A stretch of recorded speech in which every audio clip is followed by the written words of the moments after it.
दिनांक 27 सप्टेंबर रोजी नांदेड शहरातील स्वागत नगर कॅनल रोड येथे गुरु रविदास महिला सहकारी पतसंस्थेचे उद्घाटन मान्यवरांच्या उपस्थितीत मोठ्या थाटात करण्यात आले। आयोजित कार्यक्रमाच्या अध्यक्षस्थानी बालाजीराव पाटील खदगावकर यांची उपस्थिती होती। तसेच प्रमुख अतिथी म्हणून डॉक्टर अनंत राऊत, बालाजीराव सोनटके, अनिल कुमार तोष्णीवाल, दशरथराव आळेराव, प्रशांत थोरात, गणेश वाघ, मधुकर गिरगावकर, अविनाश देशमुख यांची उपस्थिती होती। उपस्थित मान्यवरांचा पतसंस्थेच्या वतीने सत्कार करण्यात आला। त्यानंतर मान्यवरांनी मनोगत व्यक्त करत संस्थेला शुभेच्छा दिल्या। गुरु रविदास महिला सहकारी पतसंस्थेचे उद्दिष्ट म्हणजे गरजूंना कर्ज सुविधा पुरविणे, बचत प्रोत्साहन व आर्थिक सुरक्षितता निर्माण करणे, लघु उद्योग व स्वयंरोजगारास चालना देणे, महिला व युवकांचे आर्थिक सक्षमीकरण, बचत गटाची निर्मिती व अर्थसहाय्य, दैनिक ठेव बचत योजना, रोजगार निर्मिती, विविध शासकीय योजना अंमलात आणणे हे असून या पतसंस्थेचे वैशिष्ट्य म्हणजे पारदर्शक व्यवहार पद्धती, जलद व सुलभ सेवा, डिजिटल व्यवहार, सदस्य केंद्री कार्यप्रणाली असून या पतसंस्थेमध्ये बचत खाते, आवर्ती ठेव, मुदत ठेव, व्यवसाय, शैक्षणिक, वैयक्तिक कर्ज, महिला बचत गटासाठी विशेष योजना, सदस्यासाठी विमा सुविधा तसेच SMS, RTGS, नेट बँकिंग सुविधा उपलब्ध आहेत। या पतसंस्थेच्या संचालक मंडळामध्ये सौ गंगामणी गिरगावकर या अध्यक्ष आहेत, सौ मनीषा कांबळे उपाध्यक्षा, सौ मोनिका दुदंबे सचिव, सौ मीरा सोनटक्के कोषाध्यक्ष, सौ भाग्यश्री कांबळे संचालिका, सौ रत्नमाला राऊत संचालिका, सौ संगीता टोंपे संचालिका, सौ पुष्पलता डोंगरे संचालिका, सौ सीमा खंदारे संचालिका, सौ रत्नमाला खंदारे संचालिका, सौ प्रतीक्षा बाबरे संचालिका, सौ भारती दुदंबे संचालिका, सौ मंगल बनसोडे संचालिका। आज गुरु रविदास महिला सहकारी पतसंस्थेचा उद्घाटन समारंभ पार पाडलेले आहे। या कार्यक्रमाचे अध्यक्ष श्री बालाजीराव पाटील खदगावकर, माननीय उपमुख्यमंत्री यांचे खाजगी सचिव यांच्या अध्यक्षतेखाली हा कार्यक्रम संपन्न झालेला आहे। या कार्यक्रमासाठी प्रमुख अतिथी म्हणून मधुकरजी गिरगावकर, अनिल कुमार तोष्णीवाल, बालाजी आर सोनटक्के साहेब, दशरथ आळेराव साहेब, अविनाश देशमुख साहेब हे या कार्यक्रमाप्रसंगी प्रमुख मान्यवर उपस्थित होते। या कार्यक्रमाच्या प्रसंगी या कार्यक्रमाची मुख्य भूमिका, उद्देश, मी मुख्य या कार्यक्रमाचे अध्यक्ष किंवा चेअरमन या नात्याने प्रमुख भूमिका काय आहे प्रास्ताविकमध्ये मी सांगितलेली आहे। यामध्ये प्रामुख्याने याचा मुख्य उद्देश असा आहे की तळागाळातील ज्या गोरगरीब महिला आहेत, युवक वर्ग आहेत, जे की उन्नती करू पाहत आहेत, यांच्यासाठी आर्थिक पाठबळ देऊन ही पतसंस्था त्या तळागाळातील महिलांना, युवकांना, युवतींना दारिद्र्यातून दूर करण्याचा प्रमुख उद्देश या पाठीमागचा आहे। आणि तसेच या गटातील बचत गटातील महिला यांना सुद्धा अर्थसहाय्य देऊन बचत गट अधिकाधिक बळकट करणे आणि त्याच अर्थाने समाजातील सामाजिक महिलांचा उद्धार करणे हा प्रमुख खारीचा वाटा उचलण्याचं कार्य या गुरु रविदास महिला सहकारी पतसंस्थेने उचललेला आहे। सर्व समाजातील महिला भगिनी आतापर्यंत जे चूलमूल क्षेत्र होतं, जिच्या हाती पाळण्याची दोरी ती जगता उद्धारी, ही मन थोडीशी आम्ही बाजूला ठेवून जिच्या हाती आर्थिक बँकेची तिजोरी ती समाजाचा उद्धार करी, असं हे एक प्रमुख भूमिका किंवा एक पाऊल आम्ही पुढे टाकून या समाजात वेगळं आगळं कार्य करण्याचं काम या गुरु रविदास महिला सहकारी पतसंस्थेच्या मार्फत करण्याचं काम सुरू केलेलं आहे। या प्रसंगी या कार्यक्रमाचे मुख्य म्हणजे अध्यक्ष श्री माननीय बालाजीराव पाटील खदगावकर यांनी या कार्यक्रमाच्या प्रसंगी महिलांना मुख्य असं मार्गदर्शन केले आहे। पतसंस्था कशी चालवावी, त्यातील काय धोके आहेत आणि यासाठी आपण कसं सतर्क राहिलं पाहिजे, सावधान राहिलं पाहिजे, कर्ज वितरणाच्या वेळी काय खबरदारी घेतली पाहिजे, या प्रसंगी त्यांनी खूप काही गोष्टी आम्हाला शिकविल्या आहेत, मार्गदर्शन केलेलं आहे। तसेच समाजातील सर्व बंधू भगिनींना या पतसंस्थेमध्ये ठेवी ठेवण्याच्या संदर्भात आवाहन केलेलं आहे। सर्वांनी मिळून या पतसंस्थेला हे छोटंसं जे रोप लावलेलं आहे त्याचा विस्तार वटवृक्ष करण्याच्या दृष्टिकोनातून समाजातील सर्व बंधू आणि भगिनींनी सहकार्य करावं असं पण त्यांनी आवाहन केलेलं आहे।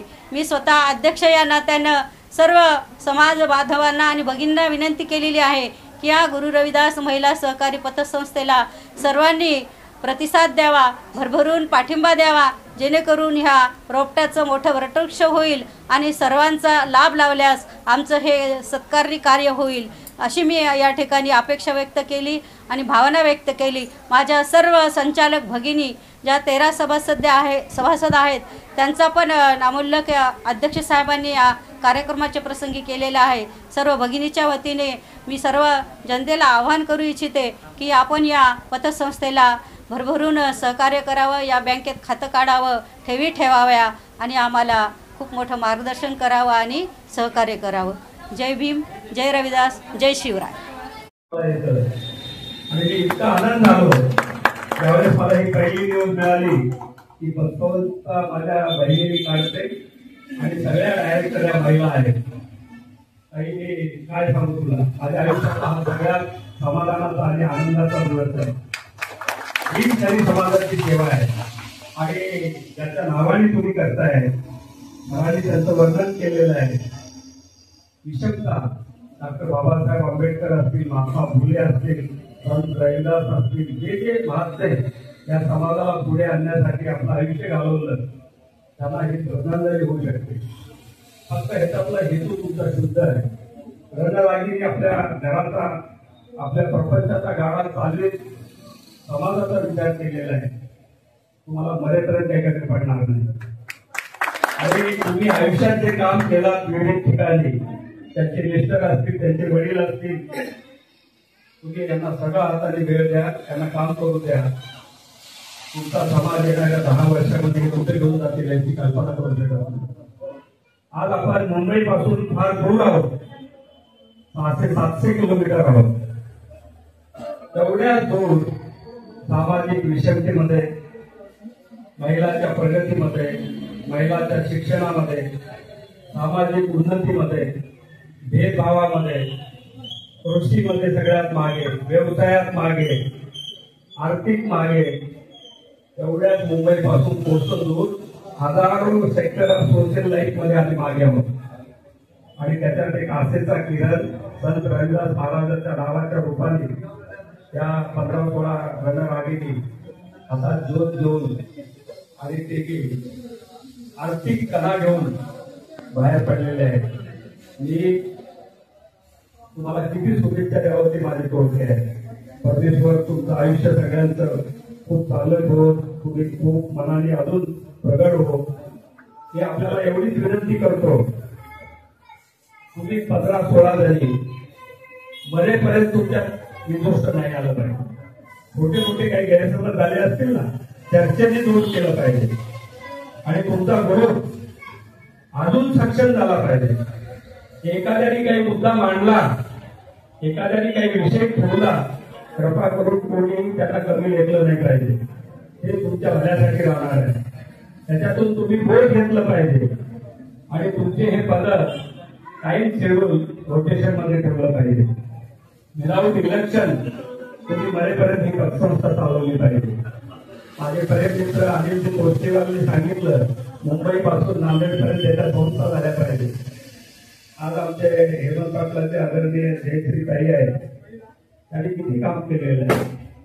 खरं दुर्भाग्य आहे, पश्चिम महाराष्ट्र आपण पुढे का गेला म्हणतो, त्या ठिकाणी सामाजिक स्तरावर काम करणारे सर्व भाऊराव पाटील असतील, विठ्ठलरामजी शिंदे असतील, शाहू महाराज असतील, डॉक्टर बाबासाहेब आंबेडकर पूर्ण देशात काम केले त्यांनी, तर अण्णाभाऊ साठे असतील, असे विविध महात्मा फुले असतील, त्यांनी तिथे पाया रोवला आणि समाजामध्ये एवढी प्रगती झाली.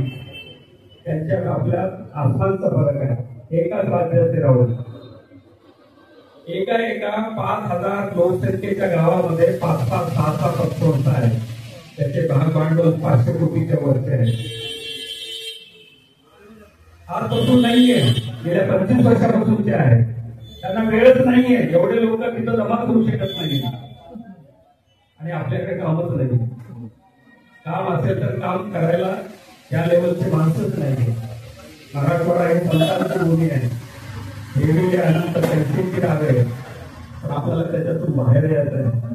आणि या महिलांनी खूप एक मोठा विषय हातात घेतलेला आहे. माझी सगळ्या पुरुष मंडळींना हात जोडून नम्र विनंती आहे, या ताईंना कधीही मागे घेऊ नका.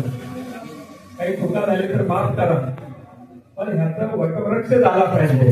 जसं शिक्षणामध्ये भावा पाटलांनी पश्चिम महाराष्ट्रात केलेलं आहे, आणि याला पुढे घेऊन गेलं पाहिजे.